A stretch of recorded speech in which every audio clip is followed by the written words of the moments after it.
السلام علیکم پیارے دوستو۔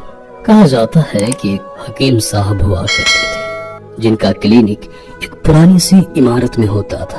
حکیم صاحب روزانہ صبح کلینک جانے سے پہلے بیوی کو کہتے کہ جو کچھ آج کے دن کے لیے تم کو درکار ہے ایک پرچی پر لکھ کر دے دو۔ بیوی لکھ کر دے دیتی۔ حکیم صاحب دکان پر آ کر سب سے پہلے وہ پرچی کھولتے۔ بیوی نے جو چیزیں لکھی ہوتی تھی ان کے سامنے ان چیزوں کی قیمت درج کر دیتے، پھر ان کا ٹوٹل کرتے اور آخر میں اللہ تعالیٰ سے دعا کرتے کہ اے میرے مولا، میں صرف تیرے ہی حکم کی خاطر تیری عبادت چھوڑ کر یہاں دنیا داری کے چکروں میں آ بیٹھا ہوں۔ جو ہی تو میری آج کی مطلوبہ رقم کا بندوبست کر دے گا میں اسی وقت یہاں سے اٹھ جاؤں گا۔ اور پھر یہی ہوتا تھا۔ کبھی صبح کے 9:30 بجے، کبھی 10 بجے حکیم صاحب مریضوں سے فارغ ہو کر اپنے گھر لوٹ جاتے تھے۔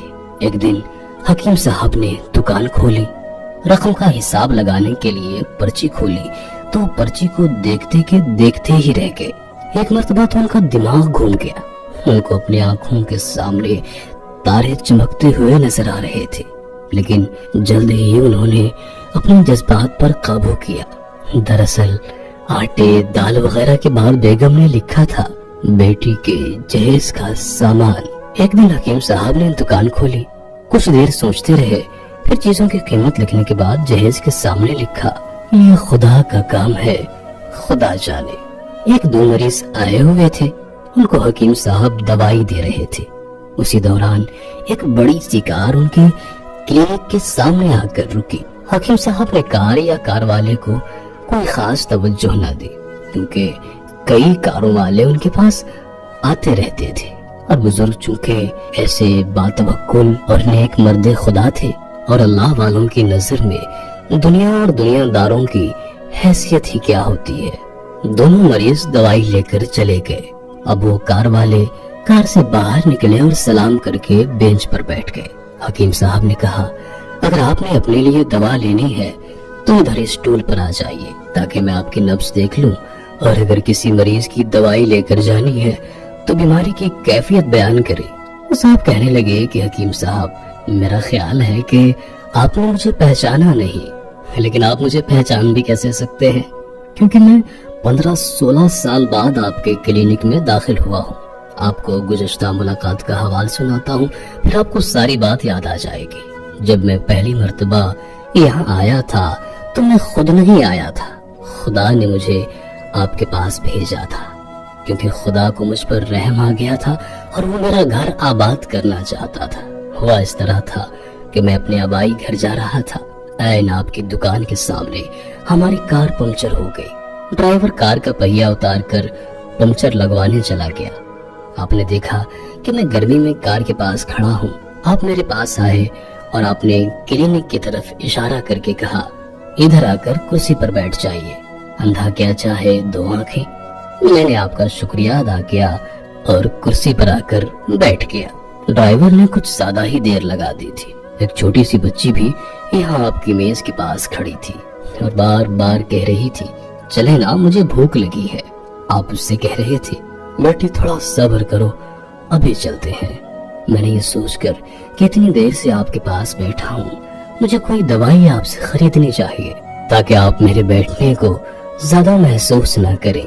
میں نے کہا حکیم صاحب میں 5-6 سال سے انگلینڈ میں ہوتا ہوں، انگلینڈ جانے سے پہلے ہی میری شادی ہو گئی تھی، لیکن ابھی تک اولاد کی نعمت سے محروم ہوں۔ یہاں بھی بہت علاج کیا ہے، لیکن ابھی قسمت میں مایوسی کے سوا اور کچھ نہیں دیکھا۔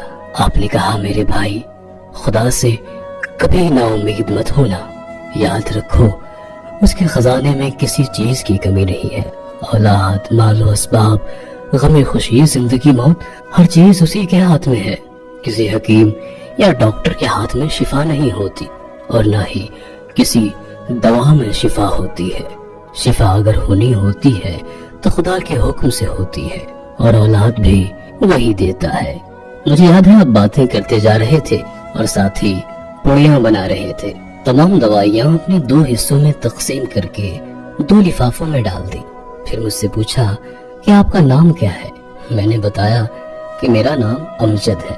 آپ نے ایک لفافے پر امجد اور دوسرے پر امجد کی بیگم لکھا۔ پھر دونوں لفافے ایک بڑے لفافے میں ڈال کر دوائی استعمال کرنے کا طریقہ بتایا۔ میں نے بے دلی سے دوائی لے لی کیونکہ میں تو صرف کچھ رقم آپ کو دینا چاہتا تھا، لیکن جب دوائی لینے کے بعد میں نے پوچھا کہ کتنے پیسے ہوئے، آپ نے کہا بس ٹھیک ہے۔ میں نے زیادہ زور ڈالا تو آپ نے کہا کہ آج کا کھاتا بند ہو گیا ہے۔ میں نے کہا کہ مجھے آپ کی بات سمجھ نہیں آئی۔ اسی دوران وہاں ایک اور آدمی آ چکا تھا۔ اس نے مجھے بتایا کہ کھاتا بند ہونے کا مطلب یہ ہے کہ آج کے گھریلو اخراجات کے لیے جتنی رقم حکیم صاحب نے خدا تعالیٰ سے مانگی تھی وہ خدا تعالیٰ نے انہیں دے دی ہے، اور اس سے زیادہ رقم وہ نہیں لے سکتے۔ میں کچھ حیران ہوا اور دل میں شرمندہ بھی کہ میرے کتنے گھٹیا خیالات ہیں، اور یہ سادہ سا دکھنے والا حکیم کتنا عظیم الشان انسان ہے۔ میں نے جب گھر جا کر بیوی کو دوائیاں دکھائی اور ساری بات بتائی تو بے اختیار اس کے منہ سے نکل پڑا کہ وہ انسان نہیں کوئی فرشتہ ہے، اور اس کی دی ہوئی دوائیاں ہمارے من کی مرادیں پوری کرنے کا باعث بنیں گی۔ حکیم صاحب آج میرے گھر میں 3 پھول اپنی بہاریں دکھا رہے ہیں۔ ہم میاں بیوی ہر وقت آپ کے لیے دعائیں کرتے رہتے ہیں۔ جب بھی آپ سے ملنے کے لیے آپ کی کلینک آیا، آپ کی دکان کو بند پایا۔ میں کل دوپہر بھی آیا تھا، آپ کا کلینک بند تھا۔ ایک آدمی پاس ہی کھڑا تھا، اس نے کہا کہ اگر آپ کو حکیم صاحب سے ملنا ہے تو آپ صبح 9 بجے لازماً پہنچ جائیے گا، ورنہ ان کے ملنے کی کوئی گارنٹی نہیں ہے۔ اس لیے آج میں سویرے سویرے آپ کے پاس آ گیا ہوں۔ جب 15 سال پہلے میں نے یہاں آپ کے مطب میں آپ کی چھوٹی سی بیٹی دیکھی تھی تو میں نے بتایا تھا کہ اس کو دیکھ کر مجھے اپنی بھانجی یاد آ رہی ہے۔ ہماری بھانجی کی شادی اسی مہینے 21 تاریخ کو ہونا تھی۔ اس بھانجی کی شادی کا سارا خرچ میں نے اپنے ذمے لیا تھا۔ 10 دن پہلے ہی اسی کار میں اسے میں نے لاہور اپنے رشتہ داروں کے پاس بھیجا تاکہ شادی کے لیے اپنی مرضی کی جو چیز چاہے خرید لے۔ وہاں جاتے ہی اسے تیز کا بخار ہو گیا، لیکن اس نے کسی کو نہیں بتایا۔ بخار کی گولیاں کھاتی اور بازاروں میں پھرتی رہی۔ بازار میں پھرتے پھرتے اچانک بے ہوش ہو کر گر پڑی۔ وہاں سے اسے اسپتال لے گئے۔ وہاں جا کر معلوم ہوا کہ اس کو 106 ڈگری بخار ہے، اور یہ اتنا تیز بخار تھا اس کو کہ اسی بے ہوشی کے عالم میں اس نے جان دے دی۔ اس کے فوت ہوتے ہی نہ جانے کیوں مجھے اور میری بیوی کو آپ کی بیٹی کا خیال آنے لگا۔